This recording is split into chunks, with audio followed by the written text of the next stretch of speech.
कबीर के इस पद का अभिप्राय समझाने की अनुकंपा करें। मूल बांधि सर गगन समाना, सुखमन यों तन लागी, काम क्रोध दो भया पलीता, तहां जोगणी जागी। मूल बांधि सर गगन समाना, सुखमन यों तन लागी। ये जो महासुख की घटना घटती है, योगी कैसे उसे घटाता है, वो अपने भीतर क्या करता है, वो किस भांति अपने को आकाश में डुबा देता है। मूल बांधी सर गगन समाना, ये उसकी प्रक्रिया है। जीवन ऊर्जा है, शक्ति है, लेकिन साधारणतः तुम्हारी जीवन ऊर्जा नीचे की तरफ प्रवाहित हो रही है, इसलिए तुम्हारी सब जीवन ऊर्जा अंततः काम वासना बन जाती। काम वासना तुम्हारा निम्नतम चक्र है, तुम्हारी ऊर्जा नीचे गिर रही है और सारी ऊर्जा धीरे धीरे काम केंद्र पर इकट्ठी हो जाती, इसलिए तुम्हारी सारी शक्ति काम वासना बन जाती। जितने तुम शक्तिशाली होगे उतनी प्रगाढ़ काम वासना तुम में पैदा होगी। इसलिए तो साधु डर जाते हैं, तो भोजन कम करते हैं, क्योंकि न भोजन लेंगे न शक्ति पैदा होगी, न शक्ति पैदा होगी न काम वासना उठेगी। साधु अपने को सुखाने में लग जाते हैं। साधु धीरे धीरे ऐसी कोशिश करते हैं कि इतना ही भोजन लें जितने से रोज दैनिक शरीर का काम चल जाए, ऊर्जा बचे ना। मगर ये कोई साधुता हुई? ये तो नपुंसकता हुई, ये कोई साधना हुई। शक्ति न बचे तो तुम्हारे ब्रह्मचर्य का क्या अर्थ, क्या मूल है? कोई सार्थकता नहीं। निर्बल के ब्रह्मचर्य का क्या अर्थ है? लाखों लोग निर्बलता को ब्रह्मचर्य समझ लेते, रुग्णता को स्वास्थ्य समझ लेते, शरीर को गला लेते हैं, ऊर्जा पैदा नहीं होती, इसलिए काम केंद्र सूख जाता है। तो वो सोचते हैं कि हम सिद्धावस्था को उपलब्ध हो गए। उन्हें ठीक से भोजन दो, एक सप्ताह के भीतर उनकी काम ऊर्जा फिर प्रवाहित होने लगेगी, फिर वासना जगने लगेगी। ये कोई छुटकारा ना हुआ, ये तो धोखा हुआ, ये आत्म प्रवंचना है। कबीर जैसे ज्ञानी ऐसी साधुता को दो कौड़ी का भी नहीं मानते। साधुता का अर्थ ऊर्जा को समाप्त करना नहीं है, ऊर्जा को रूपांतरित करना है। ऊर्जा को नष्ट करना, सुखाना नहीं है, ऊर्जा की दिशा बदलनी। वो जो नीचे की तरफ बहती है वो ऊपर की तरफ बहने लगे। अधोगामी शक्ति ऊर्ध्व गमन की तरफ निकल जाए। जो अभी जमीन की तरफ बहती है वो आकाश की तरफ उठने लगे। जो अभी पानी की तरह है वो अग्नि की तरह हो जाए। पानी नीचे की तरफ बहता है, अग्नि सदा ऊपर की तरफ जाती। जिस दिन तुम्हारी ऊर्जा आग्नेय हो जाएगी, उसी दिन एक अनूठे ब्रह्मचर्य का जन्म होगा, जो निर्बलता से नहीं परम वीरी से पैदा होती। मूल बांधी, वो जो मूलाधार चक्र है, जहां से ऊर्जा काम ऊर्जा बनती है, उसे बांध लेना है, उसे सिकोड़ लेना है। इसलिए योग ने, पतंजल ने, हठ योग ने बहुत सी प्रक्रियाएं खोजी हैं मूल को बांधने की। मूल जब बंध जाए तो ऊर्जा अपने आप ऊपर उठने लगती है, क्योंकि नीचे का द्वार बंद हो जाता, द्वार अवरुद्ध हो जाता। एक छोटा सा प्रयोग, जब भी तुम्हारे मन में काम वासना उठे तो करो, तो धीरे धीरे तुम्हें राह साफ हो जाएगी। जब भी तुम्हें लगे कि काम वासना मन को पकड़ रही है, तब डरो मत, शांत होकर बैठ जाओ, जोर से श्वास को बाहर फेंको, उच्छ्वास, भीतर मत लो श्वास को, क्योंकि जैसा ही तुम भीतर गहरी श्वास को लोगे, भीतर जाती श्वास काम ऊर्जा को नीचे की तरफ धकाती है। जब तुम्हें काम वासना पकड़े तब एक्सहेल करो, बाहर फेंको श्वास को, नाभि को भीतर खींचो, पेट को भीतर लो और श्वास को बाहर फेंको, जितनी फेंक सको। धीरे धीरे अभ्यास होने पर तुम संपूर्ण रूप से श्वास को बाहर फेंकने में सफल हो जाओगे। जब सारी श्वास बाहर फेंक जाती है तो तुम्हारा पेट और नाभि वैक्यूम हो जाते हैं, शून्य हो जाते हैं। और जहां कहीं शून्य हो जाता है वहीं आसपास की ऊर्जा शून्य की तरफ प्रवाहित होने लगती है। शून्य खींचता है, क्योंकि प्रकृति शून्य को बर्दाश्त नहीं करती, शून्य को भरती है। तुम नदी में पानी भर लेते हो घड़े में, तुमने घड़ा भर के उठाया नहीं कि गड्ढा हो जाता है पानी में। घड़े से तुमने पानी भर लिया, उतना गड्ढा हो गया, चारों तरफ से पानी दौड़ के उस गड्ढे को भर देता है। तुम्हारी नाभि के पास शून्य हो जाए तो मूलाधार से ऊर्जा तत्क्षण नाभि की तरफ उठ जाती और तुम्हें बड़ा रस मिलेगा। जब तुम पहली दफा अनुभव करोगे कि एक गहन ऊर्जा बाण की तरह आके नाभि में उठ गई, तुम पाओगे सारा तन मन एक गहन स्वास्थ्य से भर गया, एक ताजगी। ये ताजगी वैसी ही होगी, ठीक वैसा ही अनुभव तुम्हें होगा ताजगी का जैसा संभोग के बाद उदासी का होता, जिससे ऊर्जा के स्खलन के बाद एक शिथिलता पकड़ लेती है, एक रुग्ण दशा, एक विषाद, एक हारापन, एक थकान। तुम सो जाना चाहते हो। बहुत से लोग संभोग का उपयोग केवल नींद के लिए ही करते, क्योंकि थक जाते। पश्चिम में डॉक्टर तो लोगों को सलाह देते हैं जिनको नींद नहीं आती कि संभोग उनके लिए उचित है। संभोग कर लोगे, थक जाओगे, टूट जाओगे, नींद अपने आप आ जाएगी। लेकिन वो नींद कोई स्वस्थ नींद नहीं, वो थकान की नींद है, वो विश्राम नहीं है, थकान है। थकान और विश्राम में बड़ा फर्क है। विश्राम में ऊर्जा पूरी आराम करती, थकान में ऊर्जा नहीं होती, हारे थके टूटे हुए तुम पड़ जाते हो।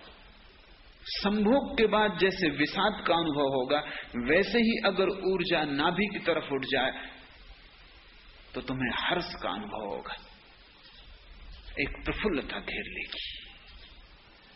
ऊर्जा का रूपांतरण शुरू हुआ। तुम ज्यादा शक्तिशाली, ज्यादा सौमनस्यपूर्ण, ज्यादा उत्फुल्ल, सक्रिय, अनथके, विश्रामपूर्ण मालूम पड़ोगे, जैसे गहरी नींद के बाद उठे हो, ताजगी आ गई है। इसलिए जो लोग भी मूल आधार से शक्ति को सक्रिय कर लेते हैं, उनकी नींद कम हो जाती, जरूरत नहीं रह जाती। वे थोड़े घंटे सो के भी उतने ही ताजे हो जाते, फिर तो 2 घंटे भी सो के उतने ही ताजे हो जाते, जितने ताजे तुम 8 घंटे सो के नहीं हो पाते। क्योंकि तुम्हारे शरीर को तो ऊर्जा को पैदा करना पड़ता है, निर्मित करना पड़ता है, भरना पड़ता है। और बड़ा पागलपन है, रोज शरीर भरता है, रोज तुम उसे उलीचते हो। यूं ही उम्र तमाम होती है। रोज भोजन लो, शरीर को ऊर्जा से भरो, फिर उसे उलीचो और फेंक दो। ऊर्जा का ऊर्ध्वगमन बड़ा अनूठा अनुभव है। और पहला अनुभव होता है मूलाधार से नाभि की तरफ जब संक्रमण होता है। ये मूल बंध की सहजतम प्रक्रिया है कि तुम श्वास को बाहर फेंक दो, नाभि शून्य हो जाएगी, ऊर्जा उठेगी नाभि की तरफ, मूल बंध का द्वार अपने आप बंद हो जाएगा।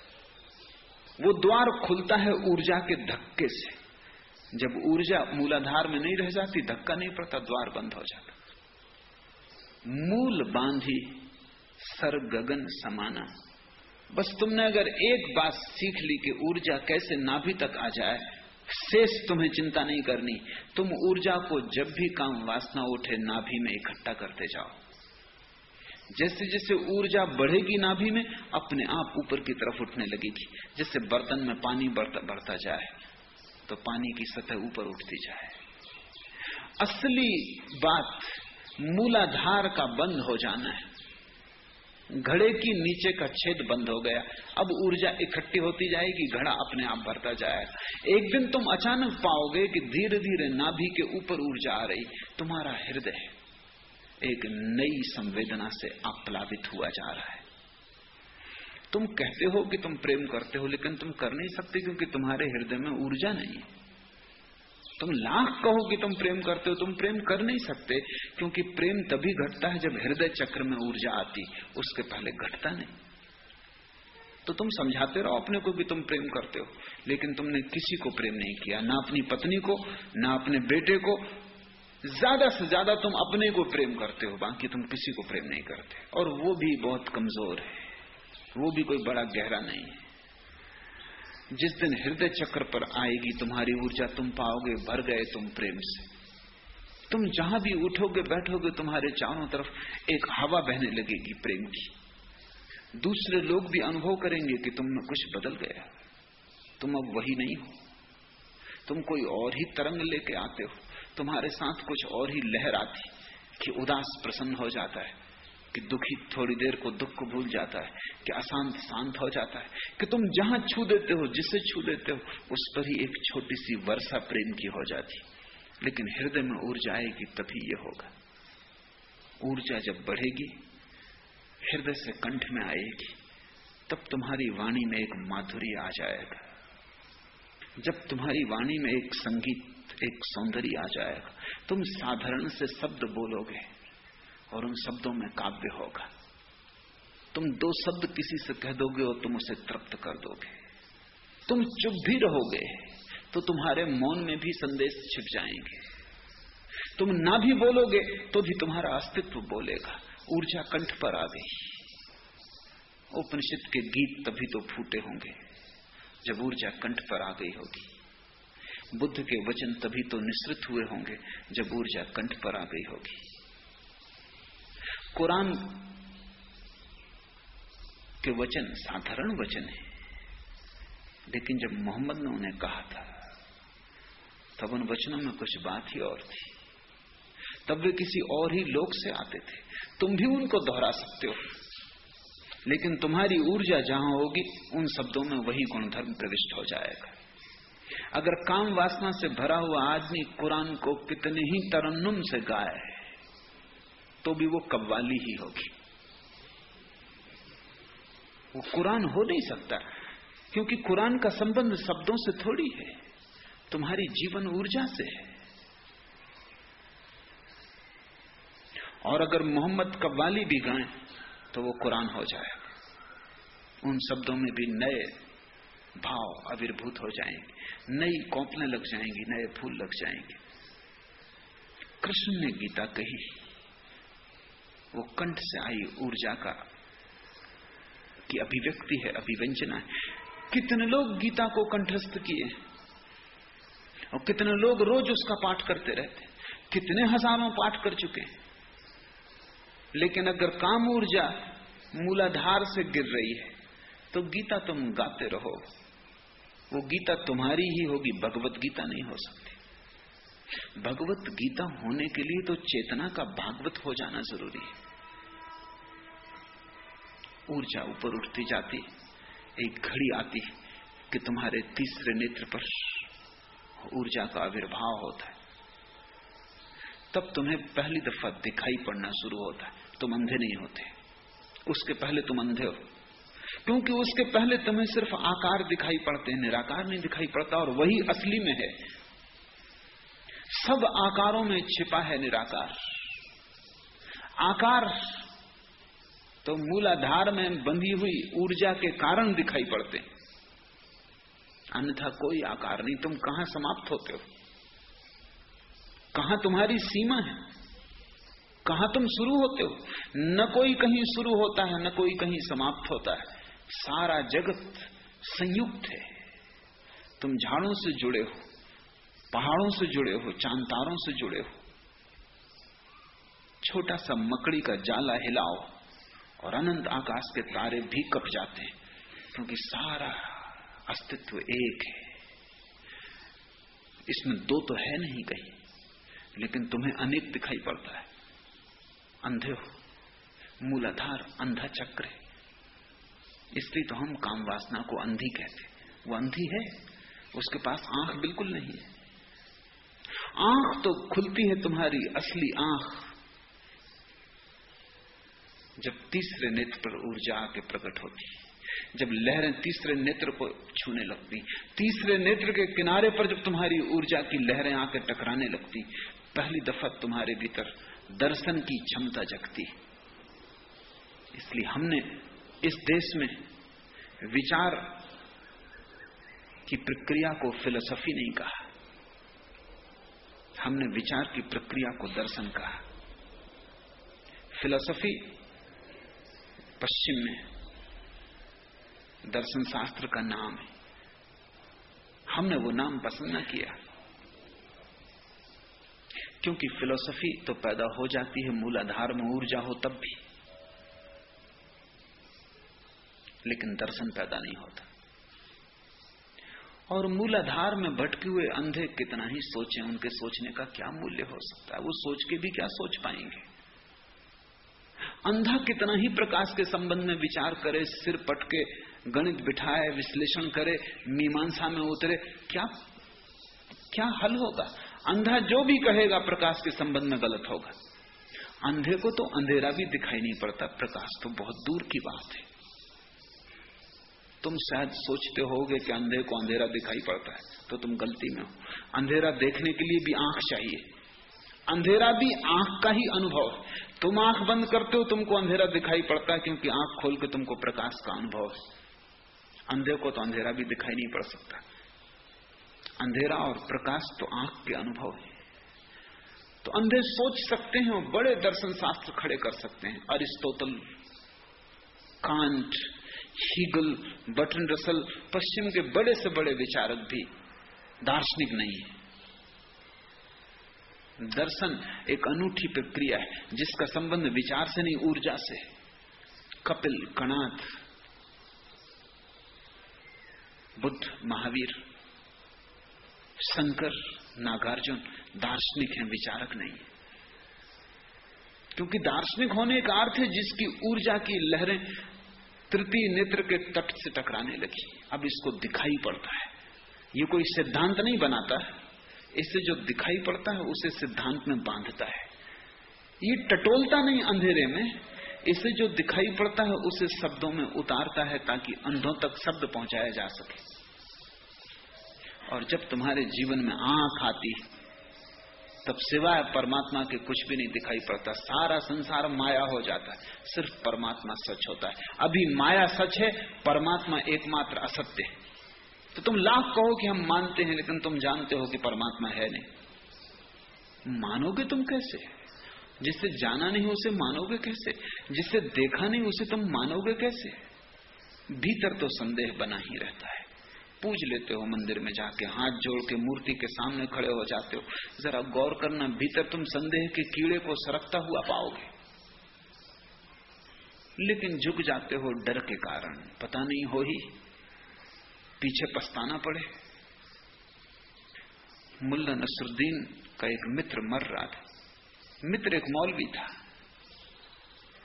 पंडित था बड़ा, लेकिन मरते वक्त उसे भी कठिनाई होने लगी, क्योंकि पांडित्य मृत्यु में तो साथ देता नहीं।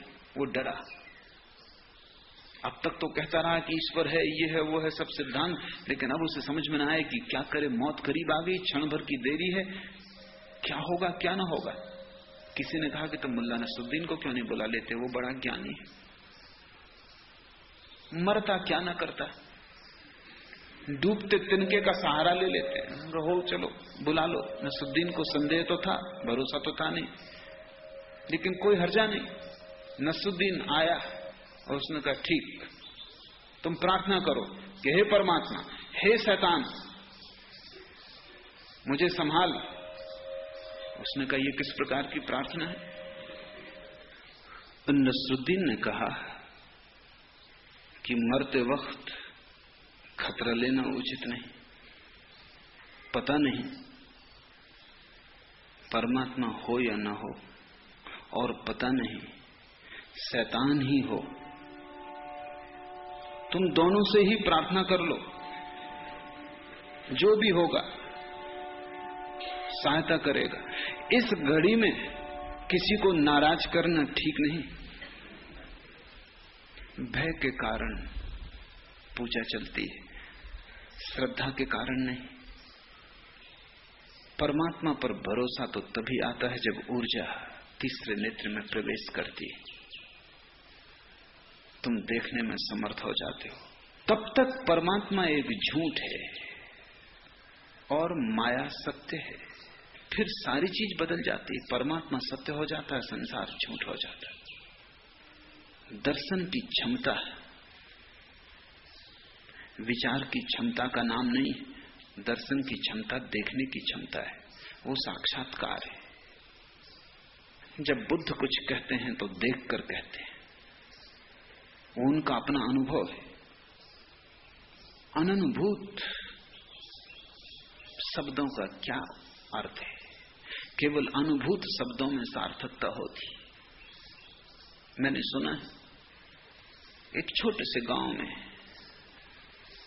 मैं ठहरा हुआ था और शहर से एक डॉक्टर आया था गांव के ग्रामीणों को समझाने के लिए परिवार नियोजन के संबंध में। तो जिस घर में मैं ठहरा था उस घर के सामने के ही आंगन में ग्रामीण इकट्ठे हुए थे और डॉक्टर समझा रहा था, मैं भी बैठा सुन रहा था। परिवार नियोजन के संबंध में सब बातें उसने समझाई। एक ग्रामीण ने खड़े होकर पूछा कि आप विवाहित हैं? उस डॉक्टर ने कहा कि नहीं, मैं अविवाहित हूं। वो ग्रामीण हंसने लगा और भी हंसने लगे दूसरे ग्रामीण। तो उस डॉक्टर ने पूछा मामला क्या है? तो उस ग्रामीण ने कहा बंदर क्या जाने अदरक का स्वाद। लेकिन जीवन में जिन चीजों का तुम्हें कोई स्वाद नहीं मिला है उनको भी तुमने मान रखा है, और मानते मानते तुम्हें लगता है कि तुम्हें स्वाद भी मिल गया है। गुड़ कभी चखा नहीं, गुड़ शब्द सुना है। परमात्मा कभी चखा नहीं, परमात्मा शब्द सुना है। जल कभी पिया नहीं, जल शब्द सुना है। परमात्मा कभी पिया नहीं, परमात्मा शब्द सुना है। ऊर्जा जब तीसरी आंख पर प्रवेश करती तो अनुभव शुरू होता है। और ऐसे व्यक्ति के वचनों में तर्क का बल नहीं होता, सत्य का बल होता है। ऐसे व्यक्ति के वचनों में एक प्रामाणिकता होती है जो वचनों के भीतर से आती है, किन्हीं बाह्य प्रमाणों के आधार पर नहीं। ऐसे व्यक्ति के वचन को ही हम शास्त्र कहते हैं। ऐसे व्यक्ति के वचन वेद बन जाते हैं। जिसने जाना है, जिसने जिया है, जिसने परमात्मा को चखा है, पिया है, जिसने परमात्मा को पचाया है, जो परमात्मा के साथ एक हो गया है, फिर ऊर्जा और ऊपर जाती है, सहस्त्रार को छूती है। मूल बांधी सर गगन समाना, सर यानी सहस्त्रार। पहला सबसे नीचा केंद्र चक्र है मूल बंध, मूलाधार, और सबसे अंतिम चक्र है सहस्त्रार। उसे हम सहस्त्रार कहते हैं आखिरी चक्र को, क्योंकि वो ऐसा है जैसे सहस्त्र पखड़ियों वाला कमल हो। बड़ा सुंदर है, और जब खिलता है तो भीतर ऐसी ही प्रतीति होती है जैसे पूरा व्यक्तित्व तो सहस्त्र पखड़ियों वाला कमल हो गया, पूरा व्यक्तित्व तो खिल गया। जब ऊर्जा टकराती है सहस्त्रार से तो उसकी पखड़ियां खिलनी शुरू हो जाती। सहस्त्रार के खिलते ही व्यक्तित्व से आनंद का झरना बहने लगता है। मीरा उसी क्षण नाचने लगती है। पद घुंघरू बांध मीरा नाची। उसी क्षण में चैतन्य महाप्रभु पागलों की तरह उन्मत्त होकर नाचने लगते। मूल बांधी सर गगन समाना, सुखमन यों तन लागी। बड़ी अनूठी बात है ये, सुखमन यों तन लागी। ऐसा सुख पैदा होता है कि आत्मा तो नाचती ही है, आत्मा तो नाचेगी ही, लेकिन नाच इतना गहन हो जाता है कि शरीर तक उस नाच में नाचने लगता है। शरीर तक आनंदित हो जाता है, जो कि जड़ है। कबीर ये कह रहे हैं कि उस क्षण में चेतना तो नाचती ही है, उसमें कुछ कहना नहीं, लेकिन जड़ शरीर तक चेतना के साथ चैतन्य हो जैसा होकर नाचने लगता है। चेतना तो प्रसन्न होती है, रोआ रोआ शरीर का आनंदित हो उठता है। आनंद की लहर ऐसी बहती है कि मुर्दा भी, शरीर तो मुर्दा है, वो भी नाचने लगता है। तुम अभी शरीर के साथ बंधे बंधे खुद मुर्दा हो गए हो, तब धारा उल्टी बहती है। तुम्हारी चैतन्य की क्षमता के साथ मुर्दा शरीर भी नाचने लगता है। जो तुमने सुना है कि उसकी कृपा से अंधे देखने लगते हैं, लंगड़े चलने लगते हैं, गूंगे बोलने लगते हैं, उसका तुम मतलब न समझे होगे। उसका यही मतलब है। उस घड़ी में जो आदमी सदा का गूंगा रहा हो वो भी बोल उठेगा। इतनी बड़ी घटना घटती, ऐसा उत्सव घटता है कि जो आदमी सदा का बहरा रहा हो वो भी सुनने लगेगा। सारा तन जाग उठता है, सारी नींद टूट जाती है। आत्मा की ही नहीं, जड़ शरीर तक में कंपन सुनाई पड़ते हैं। संगीत वहां तक गुंजायमान होता है, प्रतिध्वनि वहां भी सुनाई पड़ने लगती है। मूल बांधी सर गगन समाना सुखमन यों तन लागी, काम क्रोध दोय भय पलीता, जहां तहां जोगण जागी। और ऐसी घड़ी में काम और क्रोध, जैसे कि कोई बम लगा देता है, उसमें पलीता लगाता है, पलीते में आग लगती तो थोड़ी देर में बम फूट जाता है। काम क्रोध दोय भय पलीता, तहां जोगण जागी। और उस आनंद की घड़ी में कहां काम कहां क्रोध। अब तक जिनको शत्रुओं की तरह जाना था वो मित्र सिद्ध होते हैं।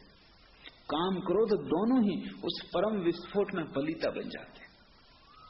उन दोनों का भी उपयोग हो जाता है, उनकी आग भी काम में आ जाती है और एक विस्फोट घटता है, एक एक्सप्लोजन। मनवा जाई दरीबे बैठा, मगन भया रसी लागा, कह कबीर जी संसा नहीं, शब्द अनाहत बागा। और अब मन को मंदिर में बिठाने की कोई जरूरत ना रही, अब तो बाजार में भी बैठ जाए। मनवा जाए दरीबे बैठा, अब कोई चिंता ही नहीं, हिमालय जाने की कोई जरूरत ना रही, बाजार दरीबा में बैठ जाए तो भी कोई फर्क नहीं पड़ता। अब हर जगह हिमालय, अब बाजार में भी कैलाश, अब घर में भी काबा है, अब तो शरीर में ही बैकुंठ। मनवा जाए दरीबा बैठा, मगन भया रसी लागा। और मन भी ऐसा मगन हो गया और रस से ऐसा संबंध जुड़ गया कि अब मन भी संदेह नहीं करता। मन जिसका स्वभाव संदेह है, जब ऊर्जा सातवें आखिरी चक्र को छूती है तो जो तुम्हारे शत्रु थे कल तक वो भी मित्र हो जाते हैं। काम क्रोध काम में आ जाते हैं, उनकी ऊर्जा उनकी अग्नि पलीता बन जाती है परम विस्फोट में। तब तुम्हें पता चलता है कि जीवन में कुछ भी व्यर्थ नहीं, सब सार्थक है। देर अबेर हर चीज का उपयोग होना है। कोई पत्थर यहाँ फेंके जाने योग्य नहीं, सभी पत्थर मंदिर के निर्माण में काम आ जाएंगे। इसलिए जल्दी मत करना फेंकने की और दुश्मनी मत करना। परमात्मा ने ऐसा कुछ बनाया ही नहीं जिसका सदुपयोग न हो। ये हो सकता है आज तुम्हें कोई उपयोग न सूझे और आज तुम जिस पत्थर को फेंक दो कल तुम पछताओ। कल तुम्हें पीछे जाके पता चले कि वही पत्थर तो मंदिर की मूर्ति बनने को था या वही पत्थर मंदिर का शिखर बनने को था। कुछ भी फेंकना मत, सब संभाल के रखना। रत्ती भर भी तुम में ऐसा नहीं है जो गलत हो, सभी का उपयोग हो जाएगा। ये हो सकता है कि आज गलत लगता हो क्योंकि तुम्हारी ऊर्जा बड़ी नीची है, वहां कोई उपयोग ना हो। जब ऊर्जा ऊपर जाएगी, दृष्टि का विस्तार होगा, आंखें खुलेंगी, तब हजार उपयोग निकल आएंगे।